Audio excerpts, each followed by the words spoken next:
SwapCast. I'm your host, Ricardo Fernandez, also known as Ricky Fernandez, and that music tells you that another great discussion is going to happen. And today, we do have another great discussion. We have returning guests.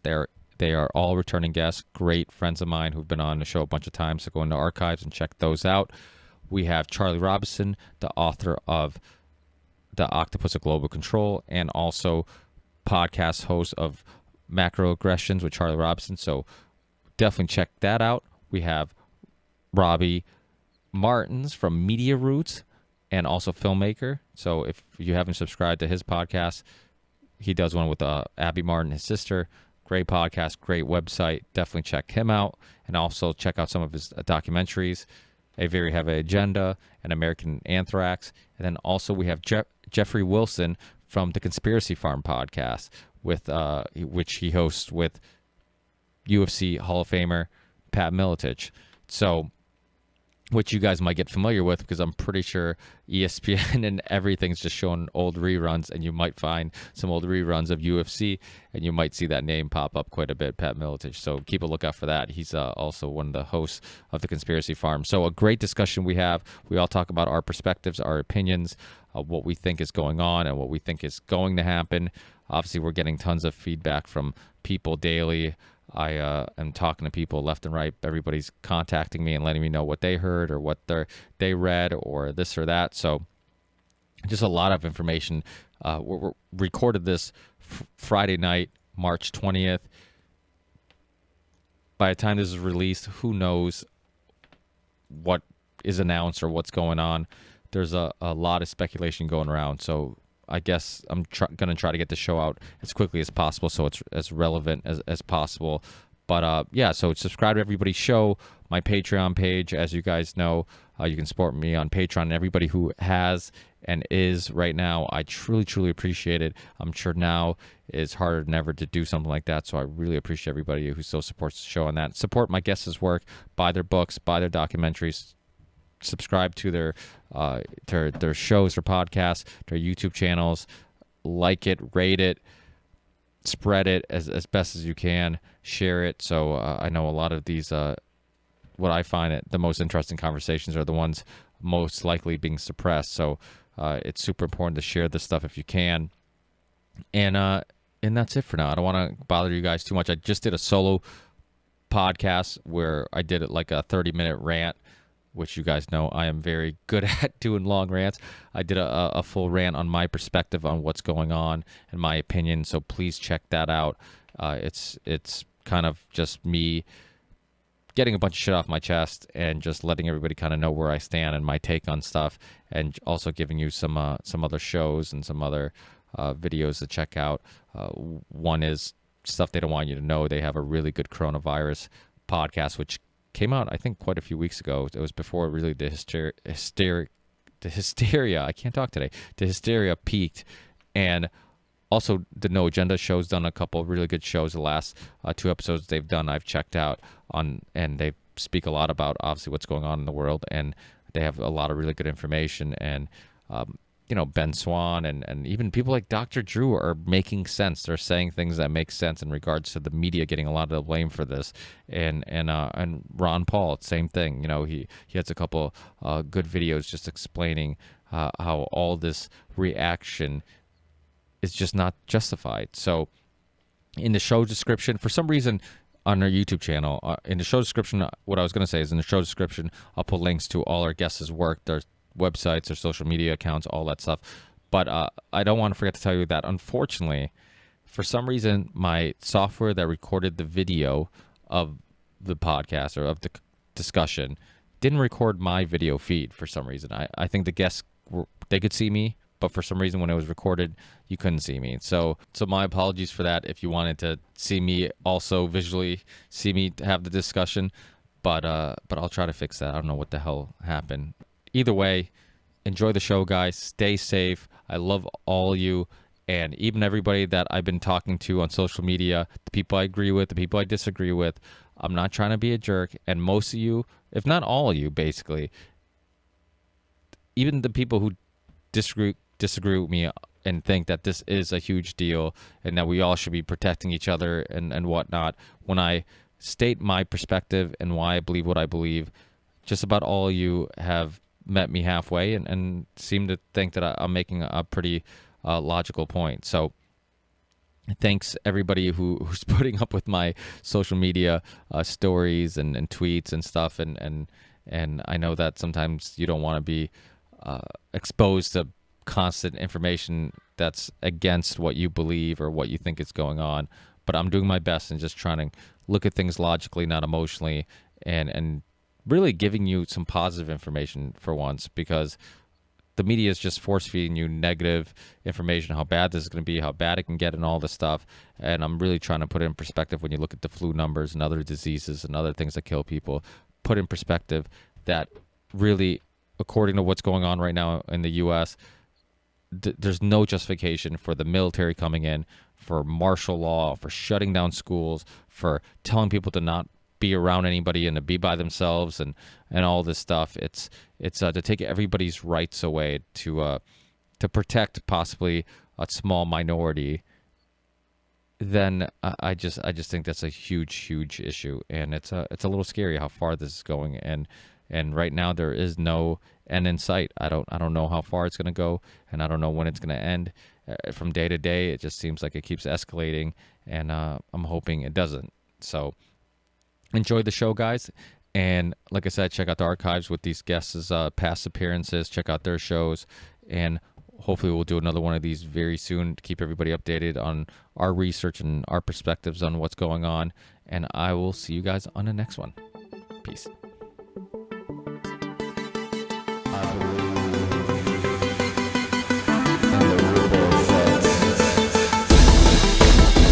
And the one thing I've been worried about through all this, I mean, it maybe seems insignificant, but like the internet infrastructure going down at a certain point, like, I mean, how are they maintaining all this infrastructure right now even? Like, I mean, I'm assuming it's like, integral infrastructure like power companies and shit, but all these Google servers and YouTube server farms, like, are there going to be people manning those, I was wondering the same thing. It's kind of a scary time. I mean, it's scary for a lot of reasons, but that's another thing that's kind of, okay, we got you, Jeff. Can you hear us? Oh, great. But you can't hear me. Oh, I can hear you now. No, we can hear you. Yeah, we can hear you now. You can? Yes. Yeah. Now we can. Yeah. Oh, it wasn't letting me.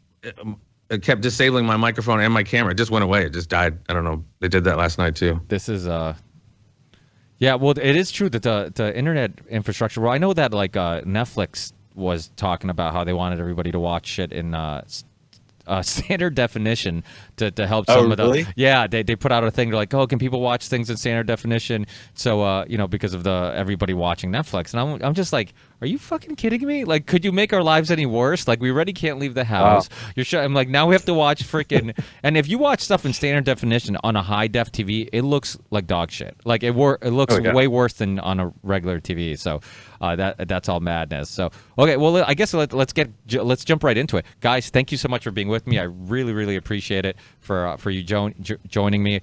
I love the fact that we're all in different parts of the country, and we're probably experiencing similar things, but there's probably some differences that I think we can talk about it and share. And really, I'm not sure where everybody stands on everything.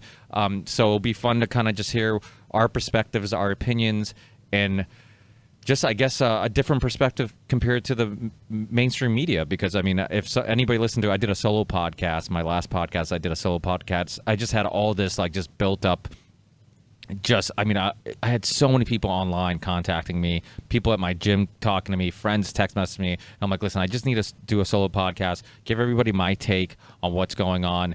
And I don't know why I believed I couldn't talk for 30 minutes straight, but I was nervous if I could do a solo podcast. But apparently I could do 35 minutes no problem by myself. And so a lot of people who heard that, I don't want to repeat myself, but probably the best way to start this is let's everybody go, give their take on what they think is going on, give their perspective, just kind of what's going on in their part of the world, their perspective. And then I guess we can start discussing, like, what parts of that do we agree with? What parts of that do we think might be slightly different and whatnot? And I guess I'll start with me and I'll keep it short because, like I said, I did a solo podcast. I think that it's completely fear-mongering. I think that the risk doesn't justify the reaction. It seems unbelievable how quickly people are willing to just give up their rights, everything they love, all their freedoms, everything for something that kills, at least in America, because I've talked to people all over the world, and I'm like, I don't know what's going on in those parts of the world. I don't know if I can trust their numbers. I don't know.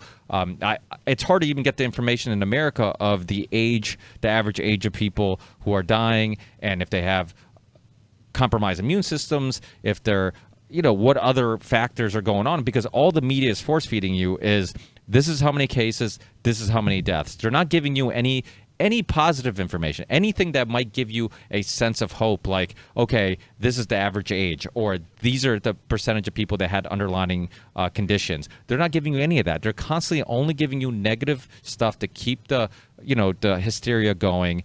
And I think the media gets a lot to blame for this, because I think it probably was a domino effect of the media obviously milking the shit out of this story and getting everybody scared, because you're watching TV and all they're doing is talking about this, and then people who had the flu 2 months ago and just treated it like the flu, today they're rushing to the hospital and trying to get tested and all this stuff. So that caused an issue in hospitals and with doctors. So now this hysteria blew up, and then politicians had to react. So then they start shutting things down, because if they don't react, then nobody wants blood on their hands if somebody dies and they didn't react. And it just caused all this hysteria, and nobody's actually looking at the facts that every expert and every scientist, even if you just believe the administration, if you believe what they're saying in the press conferences, I know in Massachusetts, Charlie Baker, President Trump and his team, everybody's basically saying the same thing. The majority of people are going to be fine, but yet the majority of people are freaking out. So I'm just not, I can't understand. I do understand, because it seems like it's easier to trick people than convince them they've been tricked. And it's like they've been tricked into believing that this is a huge deal and all this stuff and whatnot. And now it's impossible to get them to stop this roller coaster. So that's kind of been, just I guess a broad explanation on where I stand on this. But if somebody wants to jump in and kind of give me what they think is going on and with their opinion on the whole hysteria. I guess I will choose somebody. Hey, I'll start with Jeff. You want to start, Jeffrey? Oh, we can't hear you.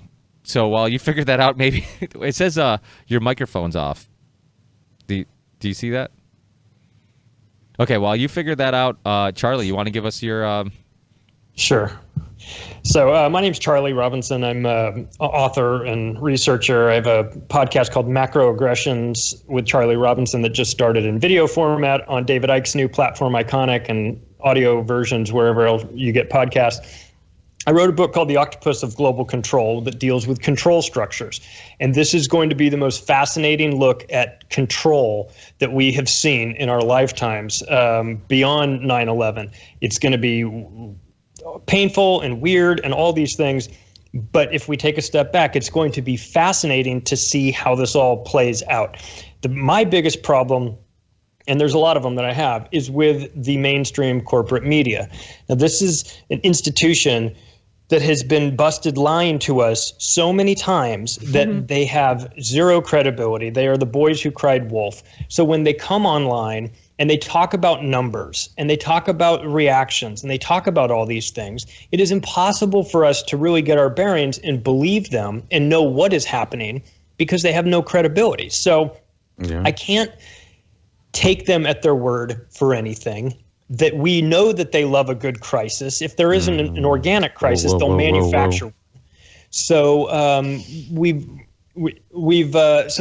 seen them do this before. So when the media says be fearful, my instinct is to not be fearful because I don't trust them. If they say everything's fine, then I freak out, of course. But so I think they have the problem with this is that after decade after decade of just constantly lying to the people, now all of a sudden we're supposed to believe them? I'm sorry, I just can't do that. Now maybe they're telling the truth this time. I don't think so.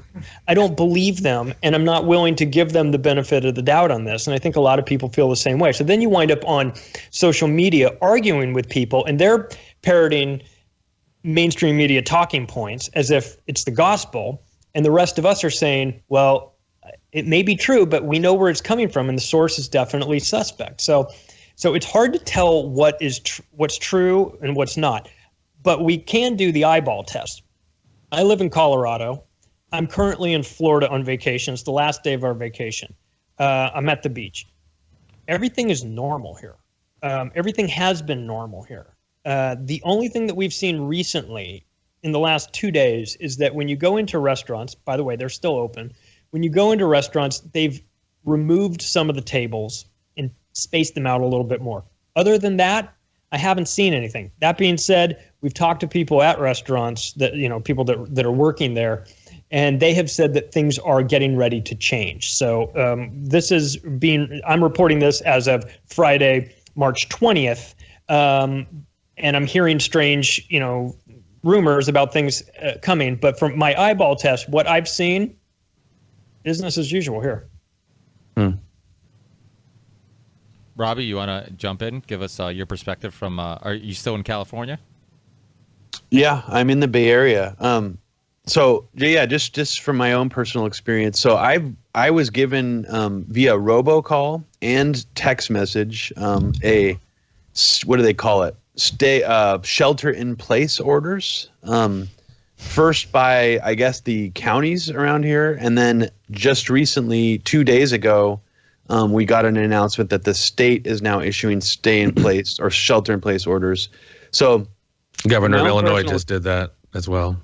Yeah. So from my own perspective, I have been indoors since Wednesday, and I'm pretty afraid, to be completely honest. And it's not because the mainstream media has gotten me to be afraid. So for my experience, what was weird for me, Ricky, is I started reading stuff like on Zero Hedge and things from CDC people, like not whistleblowers, but people sort of leaking out information onto social media weeks ago that started to really make me afraid of what was about to happen. And what was odd for me is I started noticing the mainstream media kind of lagging behind things like the Zero Hedge article, for example, that came out 3 weeks ago saying that there were leaked documents saying that our hospital beds were going to be overwhelmed here. And I remember reading that thinking, that sounds so terrifying. I hope that's not true. And then like 3 weeks later, the Fox News Chiron is starting to say hospital beds in the U.S. will be overwhelmed. So from my perspective, it was a little different than the mainstream media riling me up with fear. It was almost like I had felt like I was getting all these signals from people in indie media telling me that this was going to get worse and get ready. And for some reason, normally I don't take that kind of stuff seriously because there is also an element of boy who cried wolf in some of that indie media. But this time I decided to take it seriously through people, mostly Emma Fiala and Aaron Nelson from The Mind Unleashed. Like I was following them on social media, and the things they were posting a month ago started to really spook me. And, I'm sure I won't, get arrested if I leave my house right now, but I've already gotten reports from other people in the Bay Area that there's military activity happening all over the place. So it's unclear and vague at this point as to actually what level of martial law this is right now, whether it's just going to be the Oakland police, that'll come and stop me if I'm not driving to the grocery store. What are they going to ask me? I actually don't know any of this stuff. And most of my friends and colleagues out here are also choosing to stay indoors and follow these orders, that we got. So that's where I'm at right now.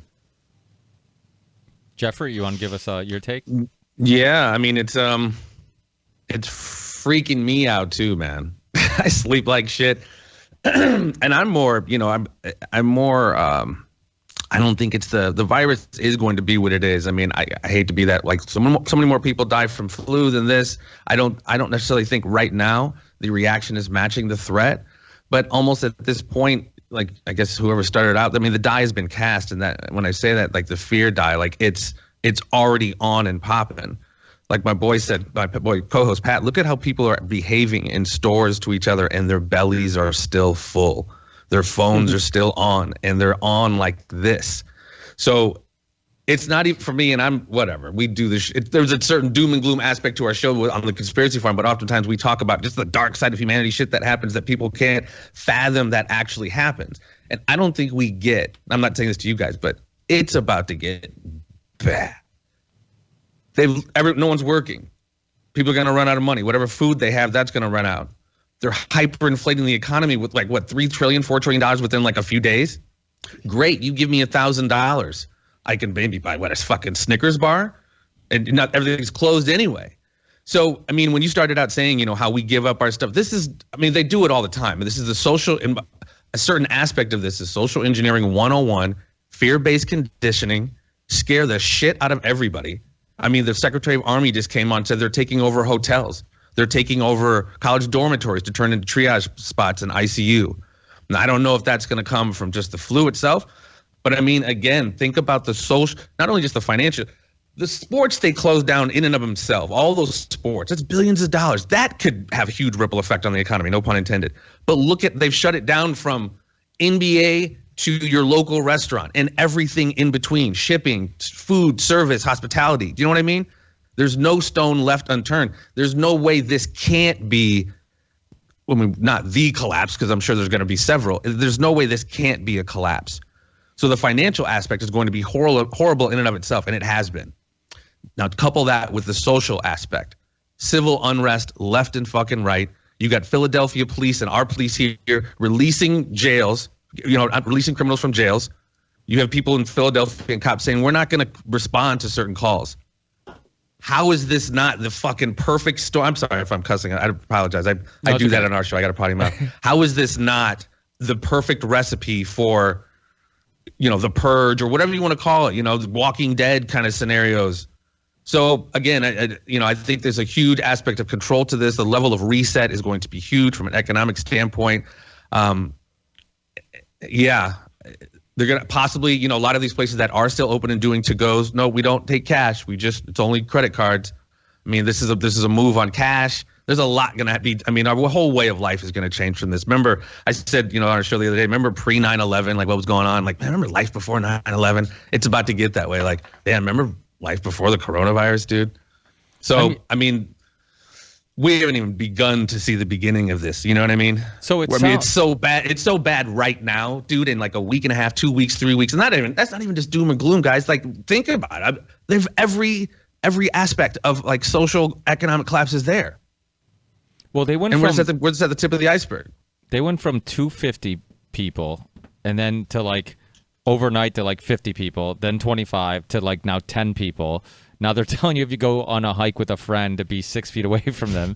It's like, it's so ridiculous. I mean, so I think you guys all agree with me in regards to what we're actually afraid of in like us in this conversation isn't the virus. Because again, like I've been saying the whole time, I'm like, there's not enough evidence that this, if these deaths, I mean, I don't want to get it. I'm not going to go out licking toilet seats like some of these morons are doing. But the thing is that, like, if this virus, if the deaths that this virus has brought justifies a complete global shutdown, then the seasonal flu can justify the same thing every year. Then so many other things. I mean, hunger kills 20,000 people, you know, a day, and that you don't even need to test for that. You just give people food. You don't have to look for it. You don't have to back up hospitals. You just feed people, and there's no global community coming together to stop that. You know, you look at so many. I mean, dirty water. I mean, how many millions of people die every year because the numbers just don't. It just doesn't make sense. And you notice how they slipped in the FEMA aspect yesterday. He even had Vice President Pence do it. Trump babbled for like 5-6 minutes. Hey, Pence, go ahead and slip in here. Yeah, FEMA has now taken over the response to the coronavirus. Declarations like that, declarations like national pandemics, worldwide pandemics, and national states of emergency. I mean, we all know, I don't know if we do know, but like constitutional rights are now out the fucking window. If you're suspected of being contagious or whatever, you get, I mean, whatever, disappeared, quarantined or whatever, and no lawyer, I mean, it's a wrap. You know what I mean? All of these things that they're in part of that fear-based conditioning, it's a slow roll. We could have had masks 10 times over. We can't afford masks, really. That's what helped spread it. So they let that all tease out. And then now we have money to pay for more tests. which of course we're going to find out more people are positive. It's going to be a spike. And so that reaction is then going to basically legitimize and necessitate people sending me videos all the time, Humvees. I mean, the martial law aspect is on. And so they're moving into that's why yesterday Trump and those guys met with the governors. So each governor is like, all right, here's what we need, FEMA, blah, blah, blah, blah. Yeah. But it's mostly going to entail not just medical reaction stuff, but social reaction stuff. I mean, St. Louis, when that Ferguson shit popped off, I'm like 40 minutes from Ferguson, and there were Hummers at my local grocery store and Steak and Shake, So, I mean, the precedent's been set. Obviously, troops will be on the streets, but well, they're saying the National Guard. That's the part that's scaring the shit out of me, man. Well, what they're saying publicly is the National Guard is sent to help with supplies and all that stuff. But, I mean, because every day this is escalating, it just, to me, it just, if you wanted to create some type of... basically said freak the fuck out without saying freak the fuck out. Like I think Thursday it was, when they shut everything down and the CDC said, don't go to work if you don't have to. Don't go to school if you don't have to. What? That's huge. I mean, that right there was basically saying, whoa, game's about to change. And now they've slowly rolled out like, this is going to be bad. But you know what's funny? Without saying it's going to be bad. But you know what's funny is that I've watched every single press conference, and I've, even today I was at the gym, I had my headphones on, and I was watching the press conference, and while I was working out, and because I don't want people's interpretation of what they said, I'm trying to actually listen to what they're saying and then seeing, are they actually doing the fear mongering? And in almost every press conference, it doesn't matter if it's Charlie Baker from Massachusetts or the president with his team that he's been doing daily. Just about everything they've said has been like the positive in regards to like the majority of you will be okay. Don't go to work if you don't have to. Basically, I mean, when you have people who deal with viruses every day, to them this is a big deal because that's what they do for a living. They, to them this is you talk to somebody whose life goal is to get, clean water to people who don't have it. To them, that's the most important topic. If you talk to some, a doctor who does a certain type of surgery, to him, that's the most important thing. So of course, if you have these scientists speaking, I mean, on Joe Rogan's show, and he has obviously a lot of influence, he had that guest on who talked about it, and everybody's like, oh, did you listen to it? Did you listen to it? I'm like, yeah, but did you listen to 2 episodes later or whenever it was when he did his Fight Companion?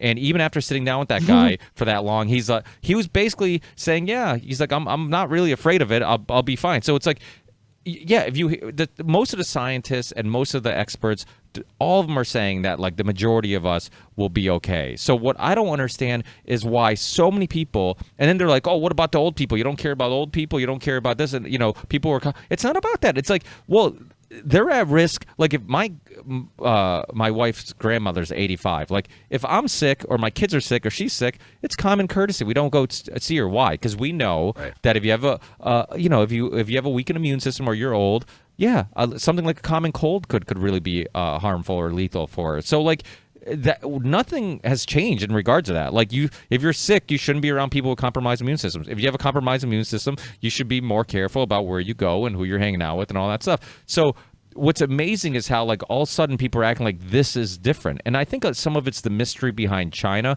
because I don't know how familiar you guys are with the origin of this story, but it's like the initial whistleblowers and some of the guys going missing and kind of all the fuzzy numbers kind of coming out of China. And then, there's some stories about like they were spraying something in Wuhan, and apparently there's like 2 strains of this virus. There's like a L, which is the lethal one, and then a S.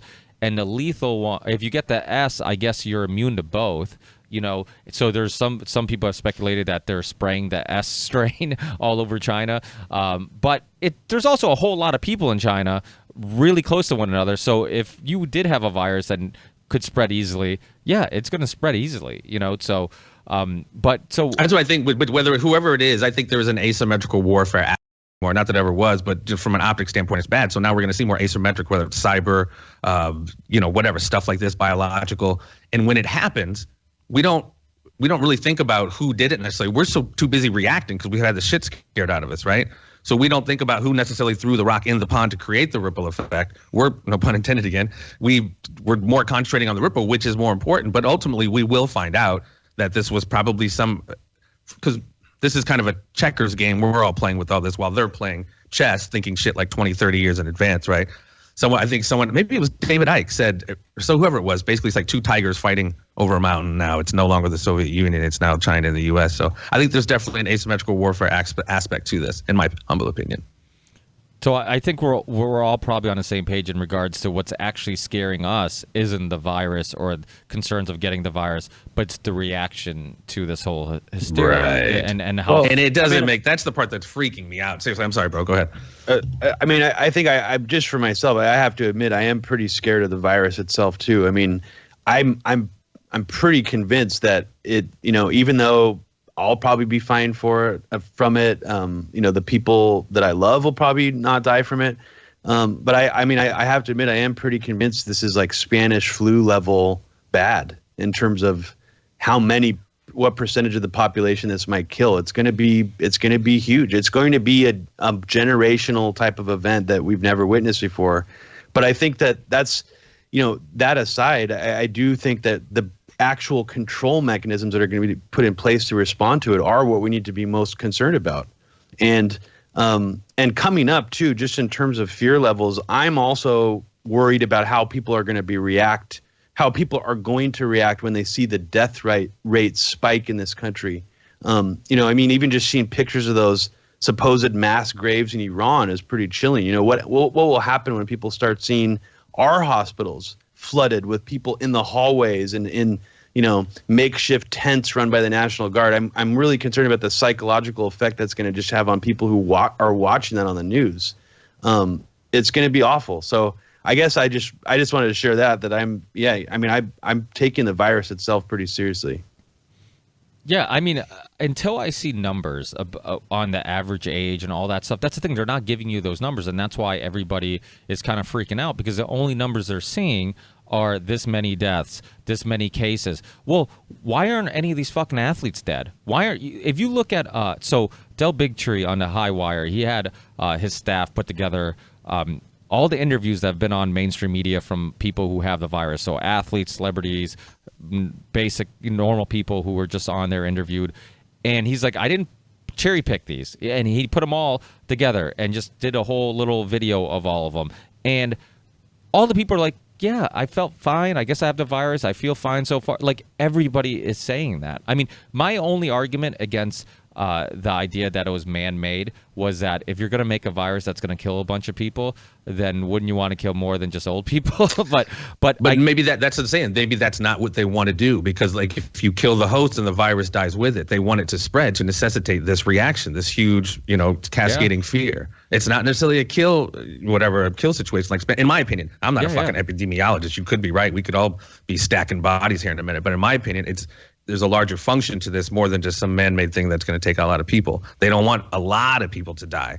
They want it to slow roll out and just get a lot of people sick. Well, the spread rate of it, I think, is what's going to allow them. Yeah, even if the death rates don't spike, I think just the rate of spread in and of itself is going to be enough for them to throw down all these control mechanisms. Well, there's direct flights from Wuhan to the U.S. There was, obviously. Now there isn't. But chances are this virus has been here and has spread prior to now, and people have had it. Yeah. I mean, because I think to Ohio might be where the direct flights are, but the virus is in your system and you're spreading it way before you have symptoms, and nobody was getting tested for this virus 2 months ago. So chances are a lot of people who had, I mean, I know my parents, both my parents had like really bad flu, or maybe even the coronavirus like 2 months ago. They couldn't get out of bed, and they were a mess, and they were a mess for a week, and then they're fine. And I'm like, you guys could have easily had the virus. Like, it's not hard to believe. My kids were really sick a month ago. Could have easily had the virus. Which is hard to differentiate right now because this is flu season. So people are like, do I have whatever it is, the rhinovirus, whatever it is, or so it's just coinciding time-wise with the flu season makes it harder to differentiate. Well, yeah, and allow me to put my tinfoil hat on here for just 1 second, and ask a question. How do we know that this wasn't injected into the chemtrails that have been sprayed on us? And we've been getting sprayed with this shit for the last couple of months. We don't know for sure that it's coming directly from China. I mean, that's the story. But like many stories that they tell, they turn out to not necessarily be true. We have to consider, I know it's a bit far-fetched, but we do Not know at they're all. spraying us. We were crazy for a long, long time, and then John Brennan admitted it. Yeah, we're doing it. Okay, so then we were proven right on that. So is it not unreasonable to think it could be added to that and sprayed all over of us? So we think we're all reasonable non-psychopaths, but they think about this sort of situation a lot differently. So it wouldn't be above them to do something like this. I'm not saying that it is. I'm just saying that we have to consider that maybe we could have locked down this country months ago and it wouldn't have made a difference, because it seems like it's here to stay. Oh, and by the way, we shelter in place for 2 months, let's say, and then what? It just magically goes away? Right. It doesn't they're starting to say there's leaked documents. There's leaked documents coming out now saying that they're going to say this is going to last 18 months, like the government documents. Crazy. So that's the crazy part is like, how long are they going to be able to get people to shelter in place? But back to your point about this, you said you're putting a tinfoil hat on. I mean, I keep going back to the 2001 Anthrax attacks, and how when I was researching that, I came to the conclusion that someone or a group of people were literally going around DC with live anthrax and planting it everywhere. Like, the idea that it all came from the letters, I have concluded that that's just not possible. I mean, the FBI said it came from the mail sorters, and this is how all these random people got it. It just doesn't add up. They know it came from. They were able to identify it. It came from Fort Detrick, Maryland. It was military weaponized anthrax. But I've been thinking, who knows if people are nefarious actors are out there just trying to plant live virus in places where they know it can easily spread. Because if this does have the spread rate all the numbers are saying, it wouldn't be too hard to plant somewhere in a very crowded area, just on a doorknob that everybody's using. And that alone, just one doorknob, can infect thousands of people. Yeah. So, that kind of keeps crossing my mind. But, it's just total speculation. Or planted on a Super Bowl. Oh, go ahead, bud. I'm sorry. No, why did the police in Philadelphia that announced that they're not going to be arresting people for things? Why would you ever make that statement? Right. Yeah, that just sounds to me like something you would say. You would have in like a police precinct briefing. You would say, "Listen, this stays in this room, but we're not going to be arresting a bunch of people for jaywalking and shit like that. Let's just focus on what we need to." But when you make that announcement public, we are not going to be arresting people for the following things: breaking into cars, mugging old ladies. But are you not totally inviting people to ramp up that sort of behavior when you're saying the horn of Gondor to criminals, dude? Yeah. It's a recipe deliberately designed to make civil unrest happen so they can crack down even harder. It's not just going to be the crackdown from the virus itself and the quarantine procedures. I think I truly believe they want civil unrest in this country to explode. I mean, imagine the National Guard trying to even quarantine like Georgia, for example. Right. How are those militia people and all those Republicans going to put up with that? It's just these things, Italy, China, these are different societies where we don't have tons of people ready to pop off with their fucking gun collection. You know what I mean? It's a whole different ball game here in the United States. So that's truly, truly concerning.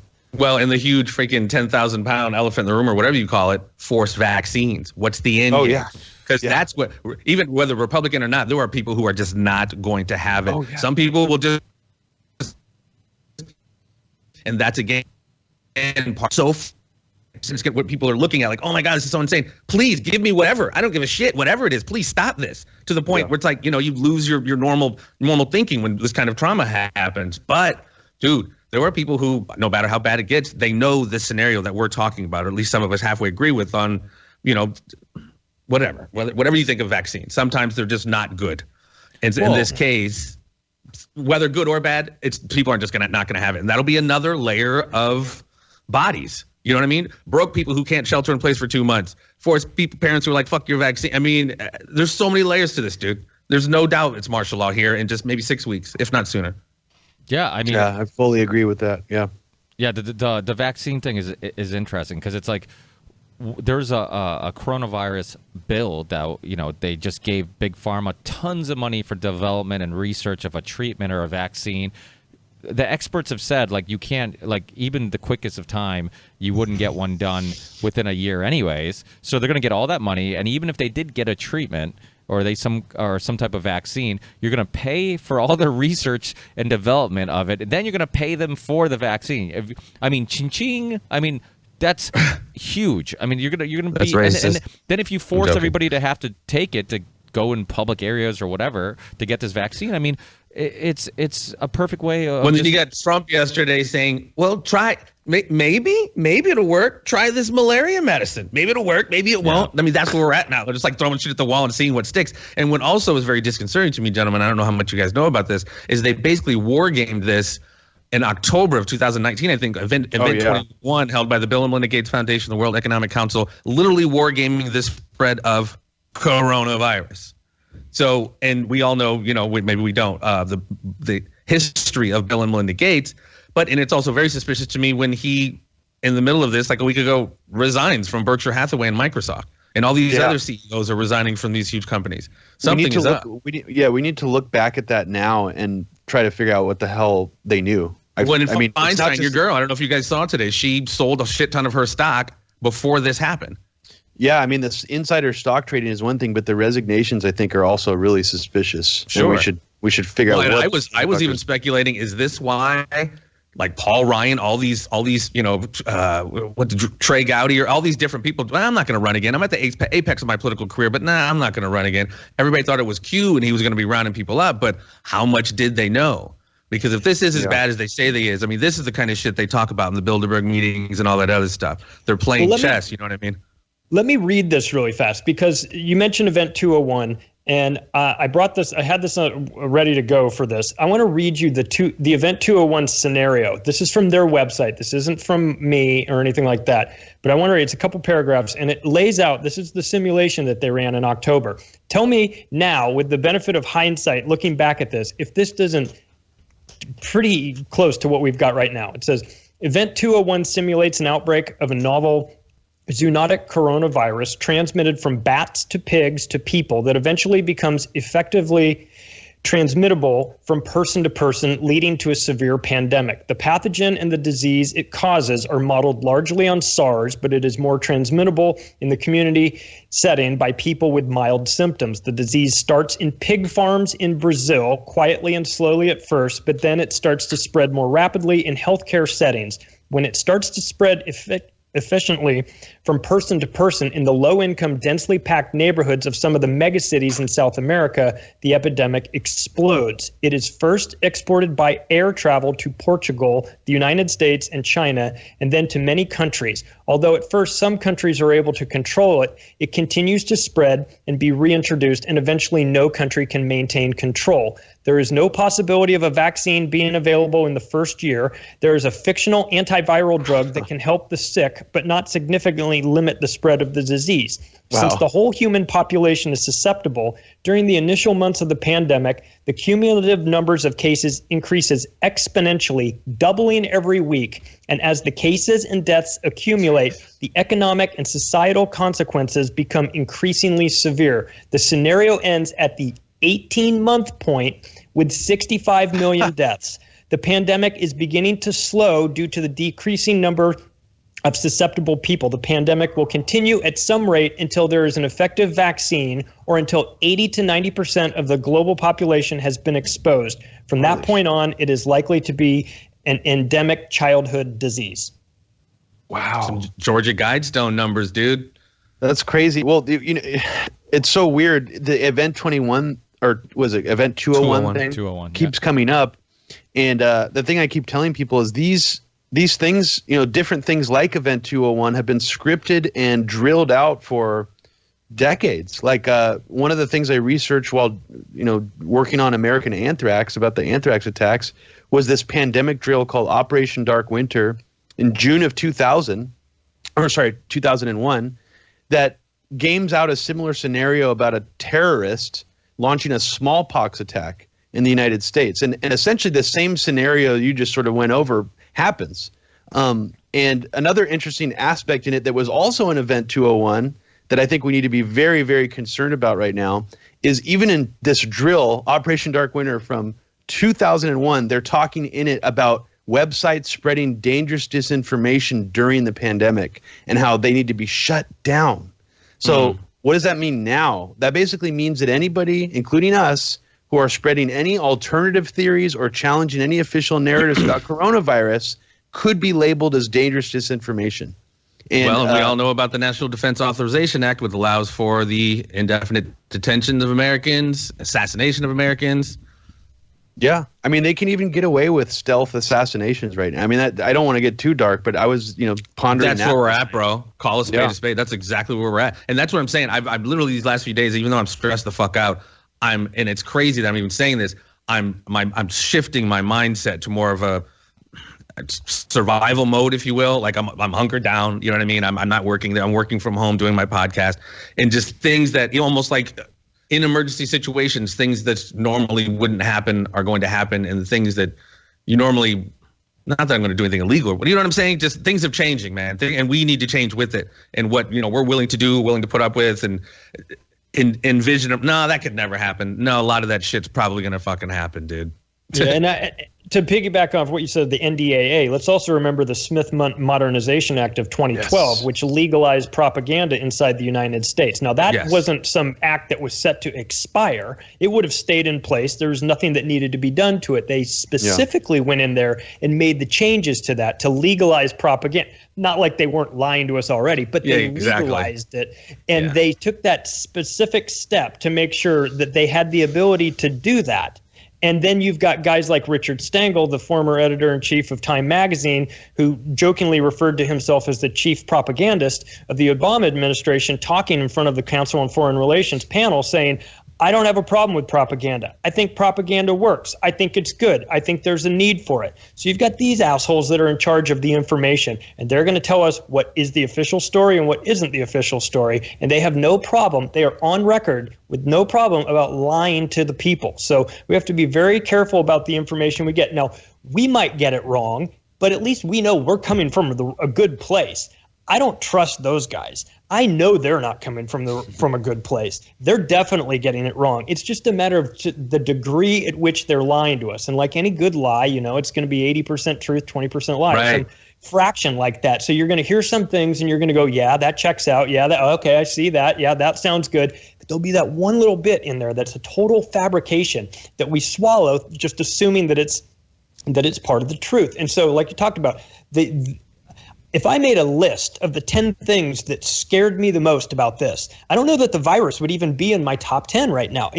I'm not trying to say that it's not to be worried about, but I'm just saying that there are some societal changes that these guys are salivating to waiting the right opportunity to be able to cram this through.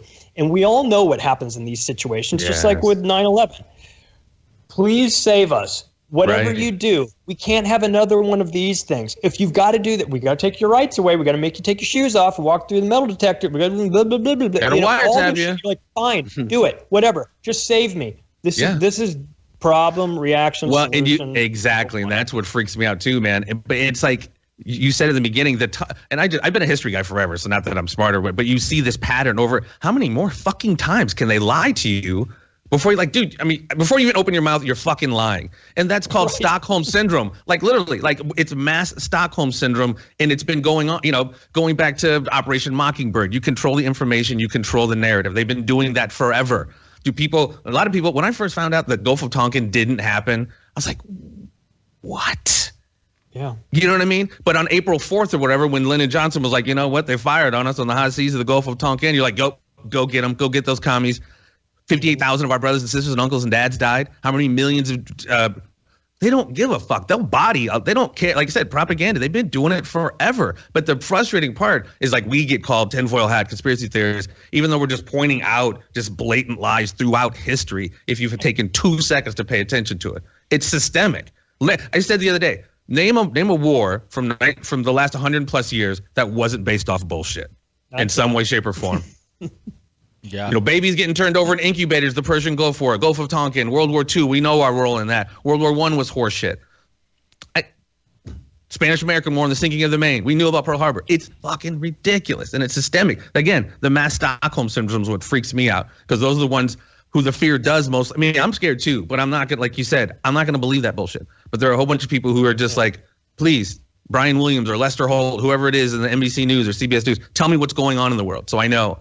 And you don't. You just get misinformed. And unfortunately, I think this time the war is not going to be against another country. It's a war against the people. It's a war against our rights and our freedoms here at home. and they're going to lock us all down. We're going to voluntarily walk into this prison, and we're going to do it because it's for the greater good. And we've got to challenge them on these lies that they tell us. I mean, they have such a long track record of bullshitting us, and yet what this time they're telling us the truth. Right. Not only should we not believe it, but they actively look for reasons like this to get us operating from a place of fear, which puts you in a really bad position to think rationally. You start to use different parts of your brain, and you start to make decisions that you wouldn't normally do. So I have a feeling that this time the war is not against an external. What are you going to do? You're going to roll in the military to fight the disease? Yeah.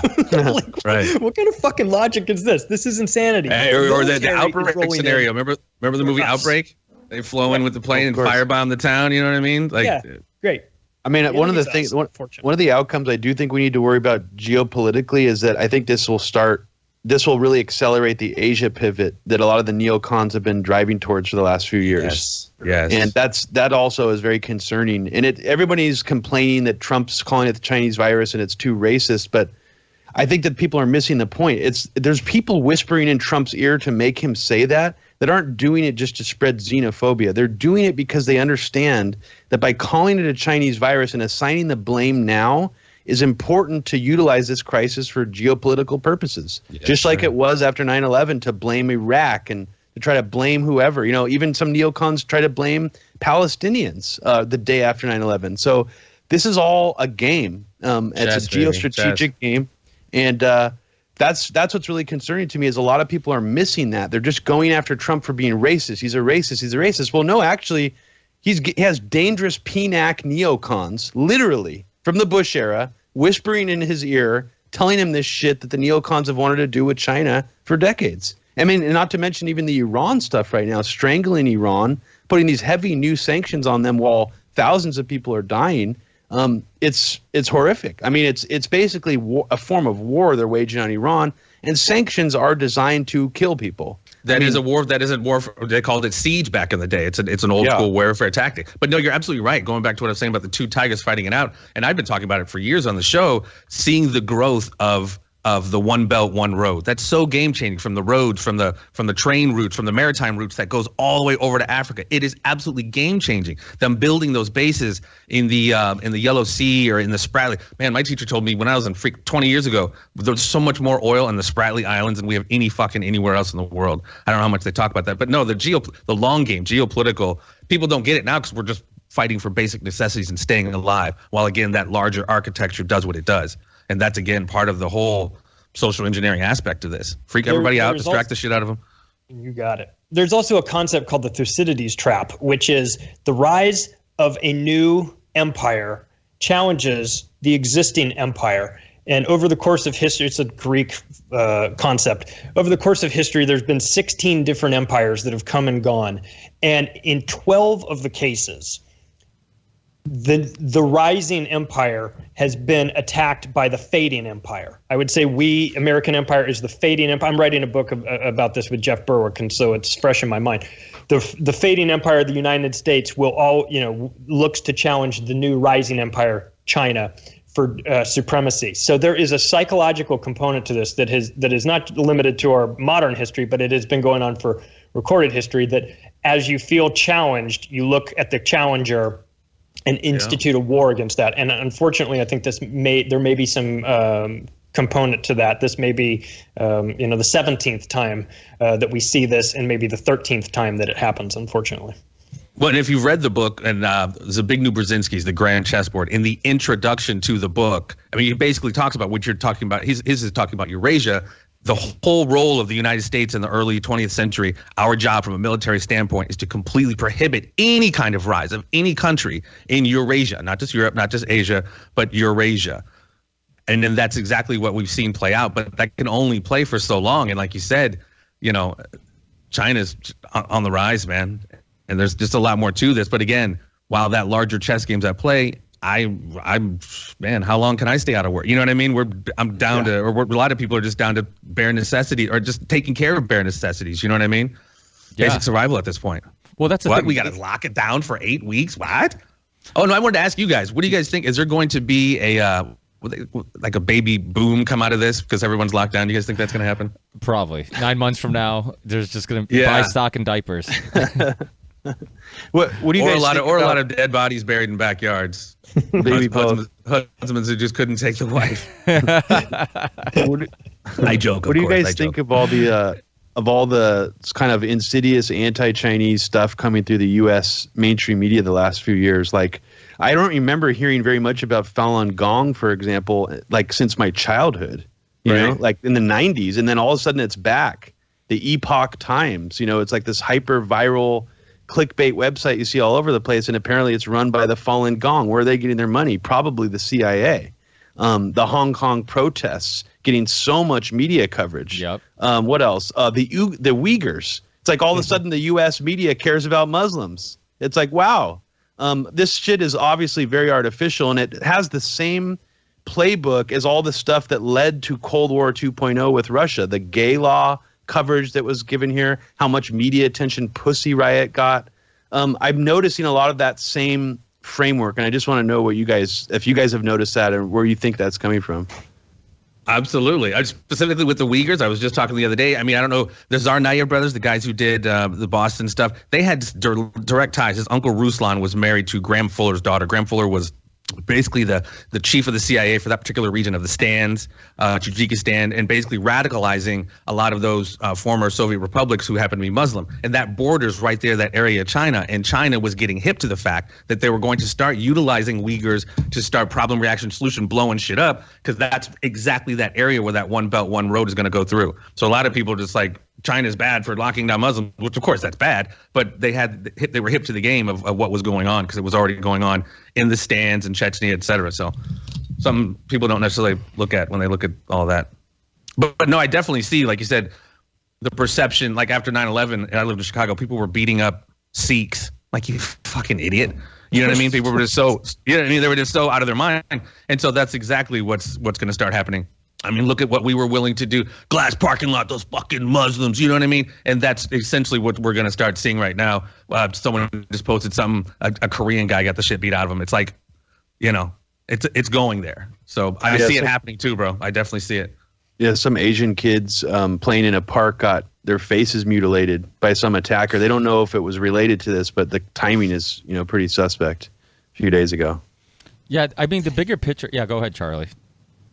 I was just going to say they're blaming, now they're going after our beloved bat soup. What's next? How dare you?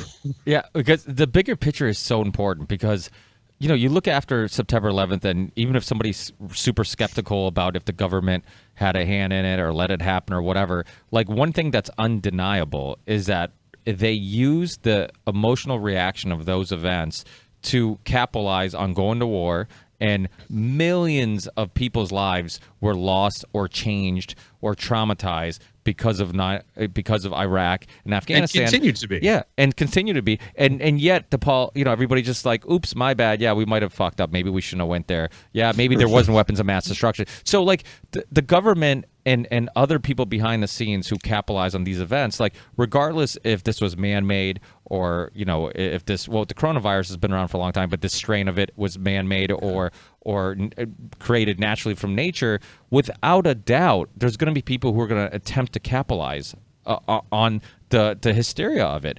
And they're going to figure out, okay, I mean, there's no way that they're not going to look at this as some practice run of martial law and say, hey, let's see how people react. Or let's see. And the worst part now is that, like, I remember studies not too long ago about how everybody gets their news from Twitter and Facebook and nobody watches the news anymore. Well, that's an easy fix. How about you give people nothing to do? Get rid of all the sports, literally get rid of everything. So the only thing you have to watch is the news, who is scaring the shit out of you. And now, like, you can just keep this hysteria going. You can keep justifying. And that's why, like, I know, some people think that the virus, there should be some concerns about getting sick or whatnot. My whole thing about the virus is that I just want to put in perspective that the risk doesn't justify the reaction.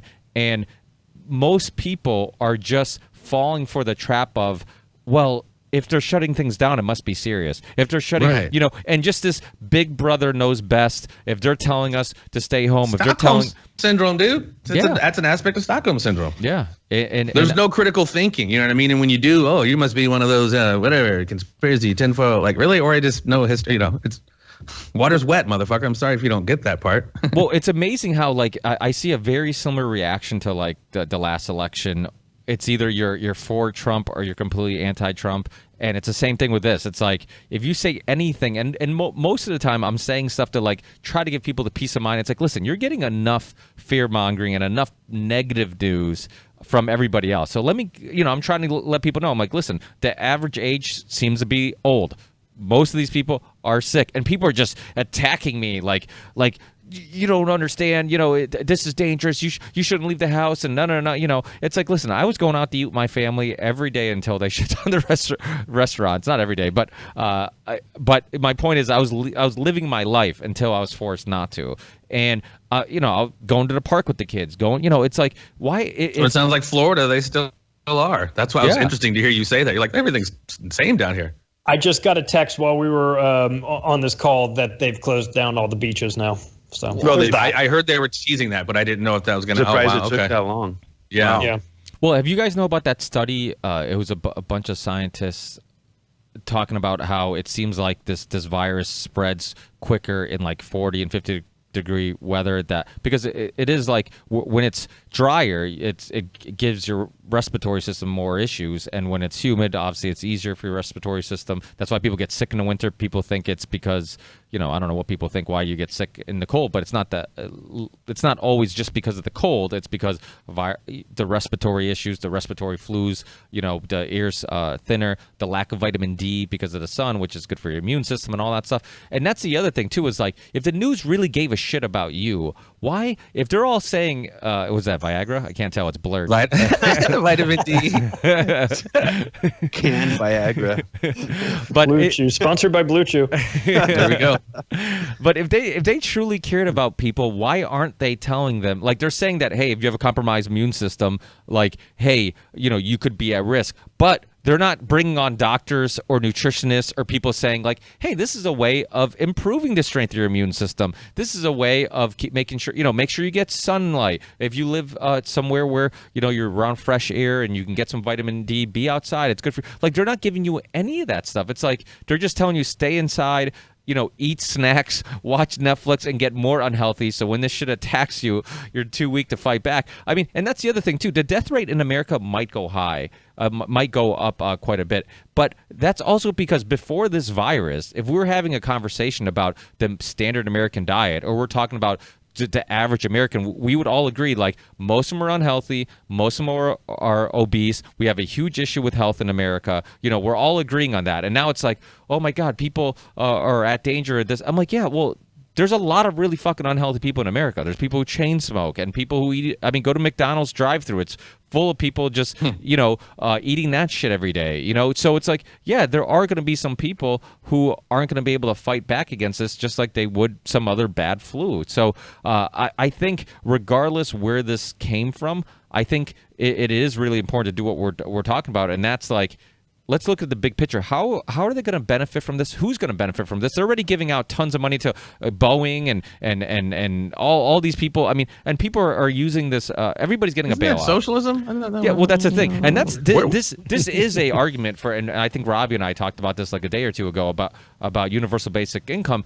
And even if you disagree with that, like, if things get desperate, because a society is only as strong as its weakest link, and if people get desperate, if people get hungry, if people need food, then that puts me in danger. That puts my family in danger. That puts everybody in danger. So this idea of like giving everybody, like Yang was promoting, this idea of giving everybody just enough money to pay for the necessities. So even if times are tough, at least you have food and you have the necessities, and you can, you have heat and whatnot. Like, but how are we going to pay for that, Ricky? How are we going to pay for that? We just got a check to the fucking banks for $3 trillion. But a few weeks ago, Bernie Sanders brings up some shit like that. How are we going to fucking pay for that? Like Bernie you Sanders, socialist commie bastard. Well, I don't know if it was Bernie Sanders who said it, but it's so true. I'm just saying that the giving away free shit was the question was how are we going to pay for that? Yeah, but now we pay for this. Apparently, what I was going to say is that nobody ever asks, how are we going to pay for these wars, right? Nobody ever asks for that. Like nobody ever asks like how do we get paid for all the bombings we're doing? How we pay for, there's people who are going to get money, corporations who are going to get money, and they're still going to get bonuses. They're going to use that bailout money for the bonuses, for buyback stocks, which I don't even know what that is, but it sounds like they shouldn't get money for that. But all these things, like, and nobody's going to monitor that money. And yet people complain about, and that's the thing. It's all this. It goes back to the fear from 9/11, the ripple effect. I hate to keep saying that, but it's like, goddamn, whatever you got to do. I don't care how many trillions are just being pissed away, and Halliburton gets, all these no bid contracts. Just kill the Muslims who did whatever they did on September 11th. That's that huge. I mean, that's that. Fear-based conditioning. Like, imagine what they're going to. What we're going to allow for them to do. I mean, like I said, they just kind of collapsed the global economy, whatever. And we're just starting out with all of this, and we're just.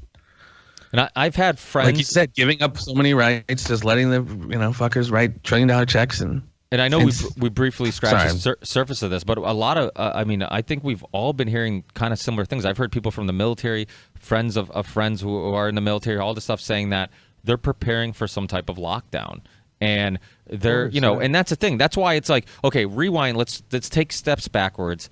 This is all because of what virus? Who's killed? Right. So many people. That's the thing. It's like, it's almost like once that roller coaster starts, once that domino effect starts, it's like we're all just freaking out, and nobody ever, retraces the steps back and is like, wait, what caused all this? Like, it's madness. The fact that there's not more of an uproar, that there's not people upset that hey, you know what? If you're fucking concerned, then you have the right to stay home. You have the right to quarantine yourself. You have the right, but to take everybody's rights from doing everything, anything that's fun, like let's take away everything that you find any pleasure in and stay at home. And the thing is, we're social creatures. Like, you basically punish people in prison by putting them alone, and that makes people go insane. And now, when part of what keeps our immune system strong is being outdoors, being exposed to shit, they lock everybody down for months, and that's going to compromise our immune system even more. Yeah, so physically and mentally, these actions are only going to make us less healthy. It's going to make people lose their fucking minds, because it's like, I go to the gym every day, and luckily my gym's been one of the only gyms that have fought to stay open, and but all the other ones have shut down. But so many people that I talk to there, and everybody who's still going to the gym are like me. They're like, fuck this virus. I'm like, I'm not, I'm like, I'll be fine. It's like, it's killing old people and sick people. And not working out is probably the worst thing you could do for your health. And so you have all these people who go to the gym for psychological reasons, like myself. Like, it's not something I do because I'm almost 35. I'm not trying to get laid anymore. Well, it would be nice, but I'm not trying to. But it's the fact that, like, I go because it's like hitting reset. I get some energy out. I get some, when I leave, I feel like, okay, I relieved some energy, some stress, some frustration. So there's like all these people who are just force-fed this media and this fear-mongering and hysteria on the news. They don't have outlets like going to sports, or, I play pickleball, 4 times a week. No basketball. No, maybe I can get some people to go play outside, but guess what? It's probably not going to be easy to find 10 dudes who want to play full court when everybody is touching each other on the basketball court. And so it's just like, you take away everything that brings pleasure to people, and then community, which is so important. That's the other thing that, like, now we see how unhealthy American lifestyle is. It's like this idea of like, hey, you know what's going to bring you happiness? Your career. Keep getting promoted. Fuck all your friends. Fuck all your family. Put your kid in daycare so you can keep focusing on your career, and you'll be good. And that will bring you happiness. And now all those people are like, fuck, if I need something, I don't have any friends. I don't have any community. I don't have, like, I live in Massachusetts, in a small town where there's a lot of Portuguese people. And I'm me being Portuguese. Everybody I grew up with is like Polish or Portuguese, and there's Muito obrigado. Panada.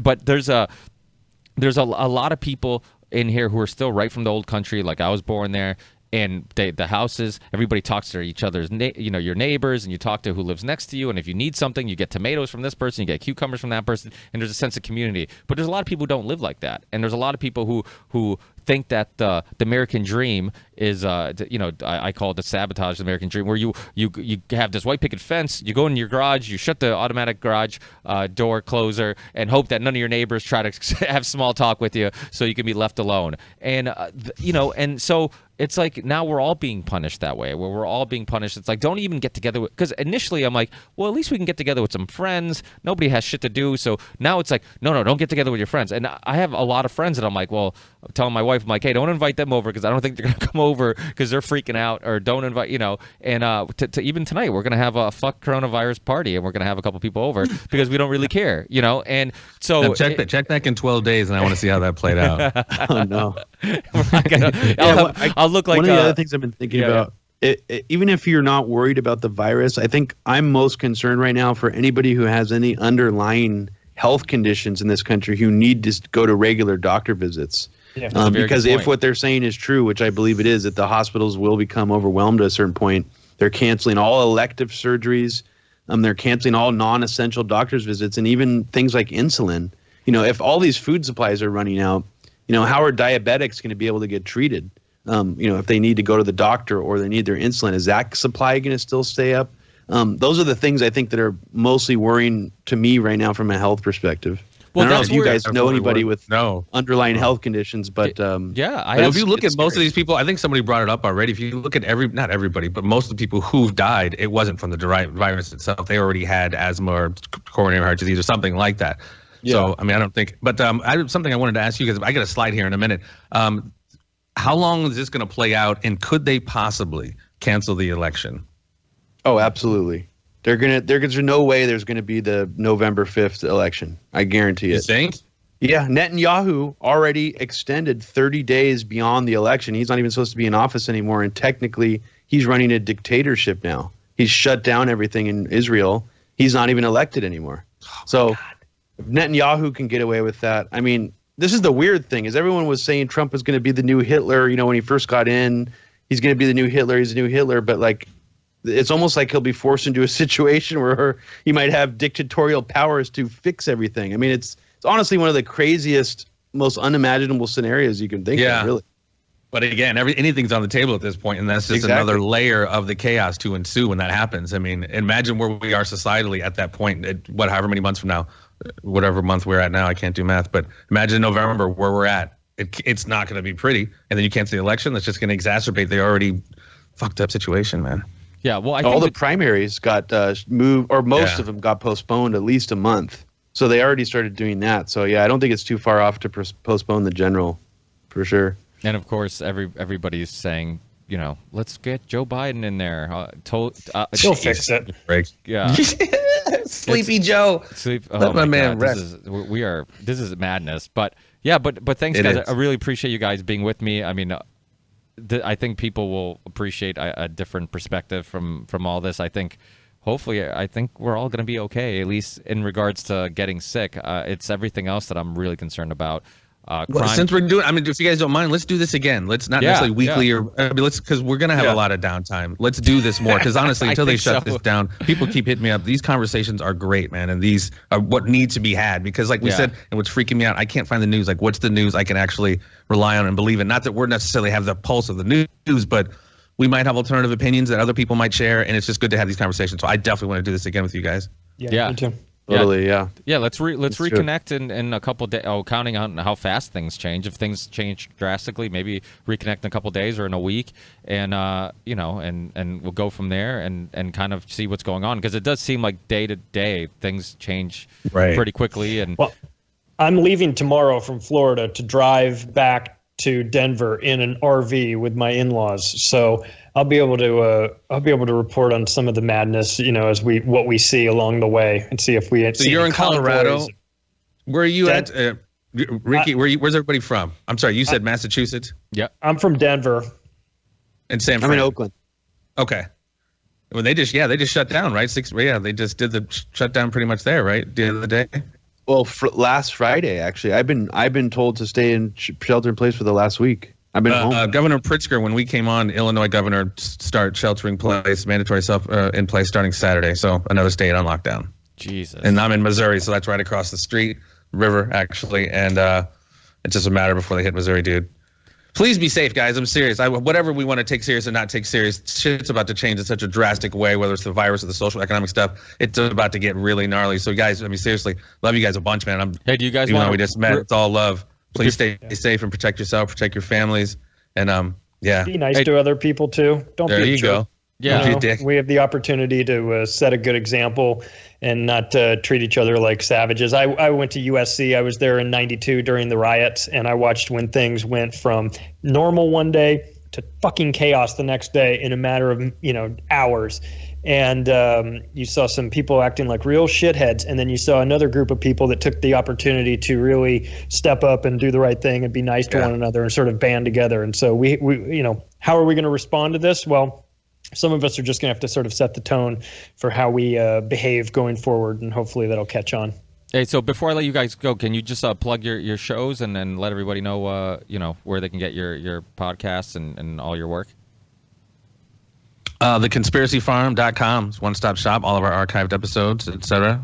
Check us out. We have a lot coming up. We got Chris Tonto-Peranto on tonight.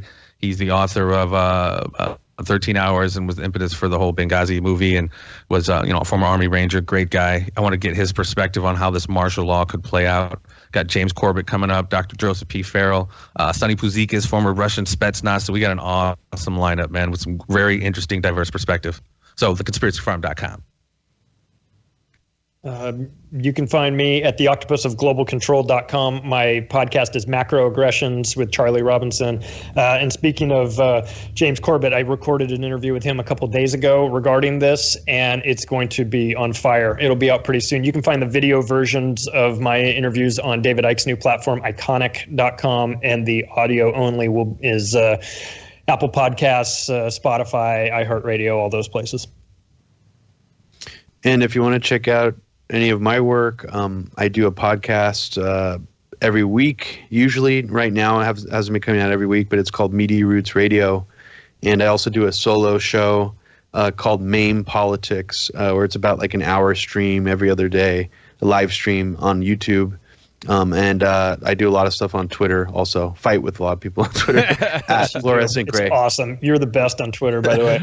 I love you're just fucking in it with Jared Beck and everybody. Jared Beck.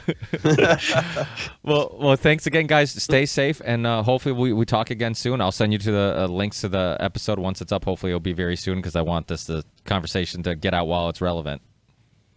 Awesome. Thanks for setting this up, Ricky. Guys. We appreciate you. No problem. Absolutely. My pleasure, guys. Take care, guys. Take care, guys. Okay. Stay safe. Yep. See ya.